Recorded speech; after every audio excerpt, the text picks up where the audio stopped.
Hello guys, welcome to our channel college ट्यूबन। तो JAC Delhi की tentative schedule with the dates release कर दी गई हैं। अगर आप जैक दिल्ली की काउंसलिंग करने जा रहे हो तो आपका पूरा जर्नी कैसे रहने वाला है ये इसी चीज पे डिपेंड करता है। तो आप मिस्टेक को मिनिमाइज कर सको इसके लिए पूरा आपको स्केड्यूल पता रहना चाहिए और क्या क्या मिस्टेक्स हो सकते हैं जिनको अवॉइड करना, सारी चीजों को इस वीडियो में डिस्कस करेंगे। तो जैक दिल्ली अगर आपके लिए इंपॉर्टेंट काउंसलिंग है, आप कंडक्ट कर रहे हो तो ये वीडियो बहुत इंपॉर्टेंट होने वाला है। एंड तक देखना, चाहे आप इस वीडियो को 1.5x पे ही देखो, बट सारी क्लियर फिगर आपको पता चल जाएंगे कि प्रोसेस के थ्रू, आपको जर्नी के थ्रू क्या क्या प्रोसेसेस फॉलो करने हैं। तो बिना देरी के हुए वीडियो को स्टार्ट करते हैं।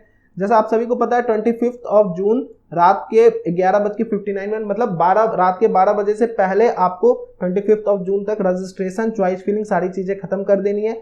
डिफेंस कैटेगरी के लिए या फिर bonus point triple IT Delhi के लिए क्लेम कर रहे हो या फिर कश्मीर माइग्रेंट वाले स्टूडेंट जो हैं रिजर्वेशन के लिए क्लेम कर रहे हैं तो उनको फिजिकली वेरिफिकेशन कराना है 26 जून को मंडे को एनएसयूटी मेन कैंपस में। एनएसयूटी मेन कैंपस के लिए आपका द्वारिका मोड़ मेट्रो स्टेशन पे उतरना है और वहां से आपको 10 रुपए ऑटो में इजीली आप एनएसयूटी मेन कैंपस तक पहुंच जाओगे। अब यहाँ पे ध्यान देने वाली बात यह है कि ये प्रायोरिटी 1 से 5 के बीच में अगर आप डिफेंस के प्रायोरिटी में एग्जिस्ट कर रहे हो तभी आपको वेरिफिकेशन कराने की जरूरत है। अदरवाइज 6, 7, 8 या फिर 9 प्रायोरिटी में हो तो आपको फिजिकली वेरिफिकेशन अभी कराने की जरूरत नहीं, जब आपका कॉलेज अलॉट होगा फिर आपको वेरिफिकेशन कराना है। इसके बाद फर्स्ट राउंड का चीज स्टार्ट हो जाएगा, रिजल्ट डिक्लेयर होगा 28 जून को वेंसडे को, और उसके बाद आपको सीट एक्सेप्टेंस फी पहले पे करना है जो कि अराउंड 95,000 के रहता है। उसके बाद आपको फिजिकली जाके अपने डॉक्यूमेंट को वेरीफाई कराना है और ये वन टाइम प्रोसेस होने वाला है। मतलब आपको जिस भी राउंड में सीट मिलता है उस राउंड में सबसे पहले आपको सीट एक्सेप्टेंस फी पे करना होता है और फिजिकली जाके वेरिफिकेशन कराना होता है। और एक बार आपने ये प्रोसेस कर लिया उसके नेक्स्ट राउंड से ये सारी चीजें आपको फॉलो करने की जरूरत ही नहीं होती है। तो आपको ये ध्यान रखना कि पहली बार जब भी आपका सीट अलॉट होगा तो ये प्रोसेस आपको फॉलो करना होगा। तो यहाँ पे आपको कैटेगराइज वाइज चीजें दी गई हैं। अगर आप ओबीसी कैटेगरी से हो तो 60,000 के अंदर आपका रैंक है और आपका अलॉटमेंट आया हुआ है, या फिर आप EWS SC ST Delhi region से हो, ठीक है, ये ध्यान रखना, दिल्ली रीजन से हो तो 30 जून को आपको जाके इसी डेट में अपने डॉक्यूमेंट को वेरीफाई कराना है after the seat acceptance fees, ठीक है। अगर आपका रैंक 60,000 के अबव रह रहा है ओबीसी कैटेगरी के लिए दिल्ली रीजन से तो आपको 3 जुलाई को जाके अपना वेरिफिकेशन कराना है। और दिल्ली रीजन अगर आप सिंगल गर्ल चाइल्ड कैटेगरी से हो या फिर आउटसाइड दिल्ली कोई भी आप कैटेगरी से हो या फिर जनरल हो तो आपको जाके 4 जुलाई को वेरिफिकेशन कराना है। यहाँ पे साथ साथ दिल्ली और आउटसाइड दिल्ली वाले जो डिफेंस कैटेगरी या फिर जम्मू कश्मीर माइग्रेंट या पीडब्ल्यूडी से हैं उनके लिए भी 4 जुलाई को। तो आपको अपने डेट में ही जाके वेरिफिकेशन कराना अगर आपकी सीट अलॉट हुई है। जिनकी फर्स्ट राउंड में अलॉटमेंट नहीं आती वो ऑटोमेटिकली सेकेंड राउंड में चले जाएंगे, तो उनको ये सब प्रोसेस फॉलो करने की कोई जरूरत नहीं है। फिर यहाँ पे आप 5 जुलाई को जिनका जनरल कैटेगरी से है और जो दिल्ली रीजन से है 1.5 लाख के अंदर रैंक है उनके लिए, और 15,000 के अंदर रैंक है उनके लिए, और जिनका उसके बाहर है उसको 6 जुलाई को आपको वेरिफिकेशन के लिए जाना है। अब यहाँ पे ध्यान देने वाली बात यह है, अगर आप सीट एक्सेप्टेंस फी पे कर देते हो और अपने शेड्यूल डेट में आप वेरिफिकेशन के लिए नहीं जाते हो तो आपकी सीट कैंसिल्ड हो जाएगी और आप काउंसलिंग से बाहर हो जाओगे। मतलब आप डायरेक्टली आप स्पॉट में जाओगे और स्पॉट में कोई भी टॉप कॉलेज की टॉप नॉच सीटें नहीं बचती हैं। तो आपको ये मैंडेटरी प्रोसेस है कि आपको डॉक्यूमेंट वेरिफिकेशन भी कराना है और सीट एक्सेप्टेंस फी भी पे करना है। इन दोनों में से किसी चीज में भी आप फेल करते हो तो आप काउंसलिंग से बाहर माने जाओगे और आपकी सीट जो है, जो अलॉटेड सीट है वो कैंसिल्ड हो जाएगी। जिनको कोई अलॉटमेंट नहीं मिला उनको डरने वाली कोई बात नहीं, अब डायरेक्टली आप सेकेंड राउंड में एलिजिबल हो। इसके बाद आपको एक फ्रीज का ऑप्शन दिया जाता है। इन केस आपको जो कॉलेज मिला है उसके साथ आप सेटिस्फाइड हो, जिस ब्रांच के साथ आपको कॉलेज मिला है उसके साथ सेटिस्फाइड हो तो आप फ्रीज का ऑप्शन ऑप्ट करोगे। अदरवाइज ये ऑप्शन आपको ऑप्ट नहीं करना है अगर आपको अपग्रेडेशन चाहिए तो। और यहाँ पे फाइनली विड्रॉल का ऑप्शन दिया जाएगा। इन केस आप काउंसलिंग से एग्जिट लेना चाहते हो, आप काउंसलिंग में नहीं रहना चाहते हो तो आप विड्रॉल का ऑप्शन तभी ऑप्ट करोगे। एक बार आपने विड्रॉल का ऑप्शन ऑप्ट कर दिया तो अगर आपको कोई सीट अलॉट हुई थी वो कैंसिल्ड हो जाएगी और आप काउंसलिंग से बाहर हो जाओगे। तो ये बहुत डेंजरस ऑप्शन कहलाता है। इसको तभी ऑप्ट करना जब आप उस काउंसलिंग से बाहर जाना चाह रहे हो, आप कोई भी सीट नहीं चाह रहे हो उसके काउंसलिंग में, ठीक है। उसके बाद सेकेंड राउंड आपका स्टार्ट होगा। सेकेंड राउंड जो है वो 7 जुलाई से स्टार्ट होगा और डायरेक्टली इसका रिजल्ट आएगा। मतलब आपको इससे पहले कोई भी मॉडिफिकेशन, चॉइस मॉडिफिकेशन या फिर फ्रेश रजिस्ट्रेशन का मौका नहीं दिया जा रहा है, डायरेक्टली अलॉटमेंट आएगा। इन केस आपका सेकेंड राउंड में डायरेक्टली अलॉटमेंट आ रहा है तो आपको वो सारे स्टेप्स फॉलो करने पड़ेंगे जो फर्स्ट राउंड के अलॉटमेंट के बाद फॉलो करना था। इन केस आपका अपग्रेड हो रहा है कॉलेज तो आपको फर्दर कोई स्टेप फॉलो करने की जरूरत नहीं है। मतलब आपने सीट एक्सेप्टेंस फी पहले ही राउंड फर्स्ट के बाद पे कर दिया है और वेरीफाई करवा लिए तो ये वन टाइम प्रोसेस होता है। तो सेकेंड राउंड में जिनका फ्रेश अलॉटमेंट आ रहा है उनके लिए डेट्स दिया गया। Delhi region general SC ST category 10 जुलाई और Delhi region EWS OBC single girl child या फिर डिफेंस या फिर आउटसाइड दिल्ली और कैटेगरी 11 जुलाई को दिया जाएगा। तो ये डेट्स बहुत कम इसलिए दिए गए क्योंकि ऑलरेडी मैक्सिमम कैंडिडेट जो है अपना डॉक्यूमेंट वेरिफिकेशन करा लेते हैं, तो बहुत गिने चुने कैंडिडेट सेकेंड राउंड में बचते हैं जो कि पॉसिबल हो जाता है इन दोनों डेट्स में। अब यहाँ पे ध्यान देने वाली बात फिर से है, सेकेंड राउंड में आपका फ्रेश अलॉटमेंट आ रहा है तो ये दोनों process seat acceptance fees plus आपको वेरिफिकेशन कराना ही कराना, अदरवाइज आपकी सीट कैंसिल्ड हो जाएगी। और जिनका सेकेंड राउंड तक भी अलॉटमेंट नहीं आया वो ऑटोमेटिकली थर्ड राउंड में चले जाओगे। आफ्टर दीज प्रोसेसेस फिर से आपको फ्रीज का ऑप्शन देखने को मिलेगा जो 11 जुलाई तक वैलिड रहेगा। तो अगर आप अपने सीट के साथ सेटिस्फाइड हो, कोई भी अपग्रेडेशन नहीं चाह रहे हो तो आप फ्रीज का ऑप्शन ऑप्ट करके, अदरवाइज आप ये ऑप्शन ऑप्ट नहीं करोगे कि अगर आप आने वाले राउंड में अपग्रेडेशन चाह रहे हो।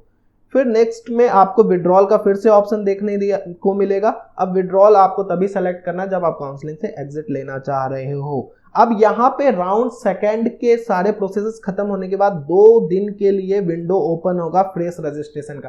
फ्रेश रजिस्ट्रेशन कहने का मतलब जो अभी तक जैक दिल्ली में अपीयर नहीं किए हो, रजिस्ट्रेशन नहीं किए हो, उनके लिए। ऐसा नहीं है कि आपकी सीट कैंसिल्ड हो गई या आप बाहर हो चुके काउंसलिंग से, आप तो फिर से रजिस्ट्रेशन कर सकते हो, अलाउड नहीं करता है। फ्रेश रजिस्ट्रेशन करने का मतलब है आपने अभी तक जैक दिल्ली में कोई भी रजिस्ट्रेशन नहीं किया है। और साथ ही साथ जो कैंडिडेट ऑलरेडी रजिस्टर्ड हैं उनको चॉइस मॉडिफिकेशन का यहाँ पे लास्ट मौका दिया जाता है। और यहाँ पे बहुत ध्यान देने वाली बात है, जो प्रीवियस ईयर को देख के बैठे हुए होते हैं, अब क्या है आपके पास रियल टाइम डेटा रहेगा, उसको एनालाइज करते हुए अगर आपको लगता है आपको अपनी चॉइसेस बढ़ानी चाहिए तो ये लास्ट अपॉर्चुनिटी रहेगा। अगर आपने यहाँ पे अपने चॉइसेस को मॉडिफाई नहीं किया कट ऑफ के अकॉर्डिंग तो क्या होगा कि जो भी आने वाले फर्दर राउंड्स हैं उनमें आपको बेनिफिट देखने को नहीं मिलेगा, क्योंकि ये लास्ट चांस है। और फिर fourth round, fifth round, internal upgradation, फिर कॉलेज अपग्रेडेशन, सारी चीजें प्रेफरेंस ऑर्डर यहीं लिया जाता है। तो यहाँ पे आपको बहुत सोच समझ के अपने चॉइस को रेडी करना है, बिकॉज ये आपने सही से एनालाइज करते हुए कर लिया तो आपको मैक्सिमम बेनिफिट एंड तक देखने को मिलेगा। इनफैक्ट जो कॉलेज अपग्रेडेशन होता है उसमें भी बेनिफिट्स आपको देखने को मिलेगा इसी चॉइस फिलिंग के अकॉर्डिंग। अगर आप अपने चॉइस फिलिंग को बहुत बेहतर तरीके से करना चाहते हो तो कॉलेज टी पॉइंट का चॉइस फिलिंग टूल अवेलेबल है, जो यूज करके आप अपने चॉइस फिलिंग को बहुत बेहतर तरीके से कर सकते हो। जो आपको कॉलेज चाहिए, जो आपको ब्रांचेस चाहिए उसको सेलेक्ट करना है और जिस भी काउंसलिंग में आप एनरोल कर रहे हो उसकी प्रेफरेंस, बेस्ट प्रेफरेंस ऑर्डर आपके पास रेडी होकर आ जाएगी। इनकेस आप थोड़ा बहुत मॉडिफिकेशन चाह रहे हो, मतलब कुछ चॉइसेस को डिलीट करना चाह रहे हो तो डिलीट कर सकते हो, कुछ चॉइसेस को अप प्रेफरेंस पे रखना चाह रहे हो, कुछ चॉइसेस को डाउन प्रेफरेंस पे रखना चाह रहे हो, वो करके अपना फाइनल प्रेफरेंसेस रेडी करके एज इट इज जाके आप पोर्टल पे भर सकते हो। तो डेफिनेटली अगर आपको समझ नहीं आ रहा कि आपको प्रेफरेंस ऑर्डर कैसी रहनी तो डेफिनेटली कॉलेज टी पॉइंट का चॉइस फिलिंग टूल यूज करो। अब यहाँ पे एक स्टेटमेंट दिया गया है कि अगर आपने फ्रीज कर दिया राउंड फर्स्ट या राउंड सेकेंड में तो आपको मॉडिफिकेशन का मौका नहीं दिया जाता, क्योंकि आप कॉलेज को बता रहे, काउंसलिंग को बता रहे हो कि मैं उस सीट के साथ सेटिस्फाइड था, अब फर्दर मेरे को काउंसलिंग में कोई इंटरेस्ट नहीं, मैं वो सीट वो कॉलेज के साथ लेके अब काउंसलिंग में बस काउंसलिंग का एंड का वेट करना चाहता हूँ, फिर फाइनली वही ब्रांच के साथ मैं पढ़ना चाहता हूँ। तो यहाँ पे क्या है कि आपको मॉडिफिकेशन का मौका नहीं मिलेगा। न्यू रजिस्ट्रेशन जो होगा वो 12 जुलाई से 13 जुलाई तक चलेगा, रात के 12 बजे से पहले तक आपको रजिस्ट्रेशन कर देना है, ठीक है। उसके बाद आपको फिर से वेरिफिकेशन, जो भी न्यू रजिस्टर्ड कैंडिडेट है, अगर आप क्लेम कर रहे हो डिफेंस कैटेगरी 5 तक के लिए या फिर बोनस पॉइंट के लिए, तो आप यहाँ पे जाके डॉक्यूमेंट वेरिफिकेशन कराओगे अगर आपका फ्रेश रजिस्ट्रेशन हो रहा है तो। फिर उसके बाद थर्ड राउंड का सीट अलॉटमेंट आएगा जो कि 17 जुलाई का है। उसके बाद फिर से आपको फिजिकली जून का थर्ड राउंड में फ्रेश अलॉटमेंट आया, मतलब सेकेंड राउंड तक कोई अलॉटमेंट नहीं आया था, थर्ड राउंड में फ्रेश अलॉटमेंट आया। उनको सीट एक्सेप्टेंस फी पे करना पड़ेगा और जाके फिजिकली रिपोर्ट कराना होगा। और यहाँ पे एक चीज और बता दूं, जो भी फिजिकली रिपोर्ट होगा उसमें आपको सारे डॉक्यूमेंट्स के साथ जाने हैं। जो आपका कैटेगरी लग रहा है वो कैटेगरी सर्टिफिकेट लेके जाना है, प्लस आपका 10th-12th का मार्कशीट लेके जाना, सारे डॉक्यूमेंट्स रेडी करके जाने। आपका डॉक्यूमेंट वेरिफिकेशन वहां पे होता है। इन केस आप कैटेगरी सर्टिफिकेट में फेल कर जाते हो वहां जमा करने से, तो आपकी सीट कैंसिल्ड हो जाती है और फिर आप जनरल कैंडिडेट की तरह कंसीडर्ड हो जाते हैं। लेट करो आपको ओबीसी का बेनिफिट मिल रहा था, उसके चलते कॉलेज मिला है, लेकिन अगर आप ओबीसी सर्टिफिकेट टाइम पे सबमिट नहीं कर पा रहे, उस डेट में सबमिट नहीं कर पा रहे, तो आपकी सीट जो होगी वो कैंसिल्ड हो जाएगी और अब आप फर्दर काउंसलिंग में जनरल की तरह बिहेव करोगे, तो आपकी कैटेगरी चेंज होकर जनरल हो जाएगी। तो इस बात का खासा ध्यान रखना है आपको। और यहाँ पे जो है कि यहाँ पे वही बात दिया गया कि अगर आप 3rd राउंड में अलॉटमेंट आ रहा है, आपने ये प्रोसेस फॉलो नहीं की, तो आपकी सीट्स हो जाएगी कैंसिल। फिर फ्रीज का ऑप्शन दिया जाएगा। फ्रीज का ऑप्शन उनके लिए है जो कि सेटिस्फाइड हो अपने काउंसलिंग्स के साथ। और यहाँ पे फिर से विड्रॉल का ऑप्शन आपको देखने को मिलेगा और विड्रॉल का जो लास्ट डेट है वो 25 जुलाई तक आपको देखने को मिलेगा। 25 जुलाई कहने का मतलब 4th राउंड के बाद तक आपको विड्रॉल देखने को मिलेगा। 5th राउंड के बाद आपको विड्रॉल देखने को नहीं मिलता, आगे हम डिस्कस कर लेते हैं। फिर राउंड 4 से स्टार्ट होगा। राउंड 4 से पहले आपका कोई भी फ्रेश रजिस्ट्रेशन नहीं है, डायरेक्टली अलॉटमेंट आएगा 21 जुलाई को। अलॉटमेंट आने के बाद फिर से आपको सेम प्रोसेस अपने डेट्स में फॉलो करना अगर आपका फ्रेश रजिस्ट्रेशन हो रहा है तो। इसके बाद आपको लास्ट विड्रॉल का मौका दिया जाता है। अगर आप जैक दिल्ली की काउंसलिंग में आगे कैरी नहीं करना चाहते हो, अपने मनी 95,000 को सेव करना चाहते हो, तो ये फाइनल विड्रॉल है आपका। इसके बाद अगर आप यहां तक इस डेट तक 25 जुलाई 12 बजे से पहले तक, रात 12 बजे से पहले तक विड्रॉल नहीं लेते हो, तो आपके वो 95,000 फंस जाएंगे। मतलब अगर आप सीट लो चाहे नहीं लो, वो 95,000 आपके नॉन रिफंडेबल हो जाएंगे। तो यहाँ पे ध्यान देना है कि अगर आपने ट्रायल देख लिया कि 4th राउंड तक अब ये मिल रहा है मुझे फाइनल, अब मेरे को कहीं और कॉलेज मिल गया, मैं इधर कैरी नहीं करना चाहता, तो ये आपका लास्ट डिसीजन मेकिंग होगा। अब स्टार्ट होगा राउंड 5th और डायरेक्टली इसका भी अलॉटमेंट आएगा। इससे भी पहले कोई फ्रेश रजिस्ट्रेशन नहीं है, तो यहाँ पे आपको मैक्सिमम बेनिफिट देखने को मिलता है कट ऑफ में। बिकॉज क्या है कि 4th राउंड तक आपका लास्ट विड्रॉल रहता है, मतलब 4th राउंड के बाद तक आप लास्ट विड्रॉल देखते हो, तो यहाँ पे कट ऑफ जो है बहुत अच्छे तरीके से जंप लेता है, तो यहाँ पे बेनिफिट देखने को मिलता है। और यहाँ पे एक बात और है कि जिनको अलॉटमेंट नहीं मिला अभी तक 4th राउंड तक, तो उनको डायरेक्टली 5th में एंट्री मिलता है, तो उनके लिए तो नो रिस्क वाला राउंड हो जाता है। रिस्क उनके लिए रहता है जिनको मनचाहा ब्रांच नहीं मिला है बट वो काउंसलिंग में बने हुए, तो उनके लिए क्या है कि यहाँ पे अगर उनको अपग्रेड देखने को नहीं मिलता तो कहीं ना कहीं उनके लिए एक डर वाला चीज हो जाता है कि 95,000 कहीं हमारे फंस ना जाए। बट यहाँ पे बेनिफिट तो देखने को मिलता है क्योंकि मैक्सिमम कैंडिडेट 4th राउंड के बाद तक अपना विड्रॉल ले लेते हैं। तो यहाँ पे आपका जो भी अलॉटमेंट आया उसके बाद आपको सीट एक्सेप्टेंस फी पे करना होगा। जिनका फ्रेश अलॉटमेंट आया अभी राउंड 5th में डायरेक्टली, उसके बाद आपको वही वेरिफिकेशन करना होता है जो कि डेट आपका दिया हुआ है वेरिफिकेशन का, और ये दोनों मैंडेटरी होता है। उसके बाद फिर से आपको फ्रीज का ऑप्शन देखने को मिलता है। अब यहाँ पे फ्रीज क्यों, इसको समझो, क्योंकि इसके बाद इंटरनल अपग्रेडेशन शुरू होता है। तो इंटरनल अपग्रेडेशन में अगर आपने यहाँ पे फ्रीज कर दिया तो इंटरनल अपग्रेडेशन आपको देखने को नहीं मिलता है। तो यहाँ पे आप फ्रीज तभी ऑप्ट करना जब आप कॉलेज के साथ टोटली सेटिस्फाइड हो, अदरवाइज इंटरनल अपग्रेडेशन का आपको बेनिफिट देखने को नहीं मिलेगा। और यहाँ पे साफ दिया हुआ है कि अगर आप विड्रॉल का ऑप्शन ऑप्ट करते हो 25 जुलाई के बाद, तो आपके फीस जो होगी seat acceptance fees non refundable होगी। अब इसके बाद इंटरनल अपग्रेडेशन राउंड का रिजल्ट डिक्लेयर किया जाएगा। इंटरनल अपग्रेडेशन राउंड में वही बच्चे एलिजिबल होते हैं जिनको अभी तक कोई सीट मिल गया है और वो सीट एक्सेप्टेंस फीस और डॉक्यूमेंट वेरिफिकेशन करा के काउंसलिंग में बने हुए। अदरवाइज जिनको अभी तक कोई सीट नहीं मिला था या फिर जो काउंसलिंग से बाहर हो चुके थे कैंडिडेट, वो इंटरनल अपग्रेडेशन राउंड में एलिजिबल नहीं होते हैं।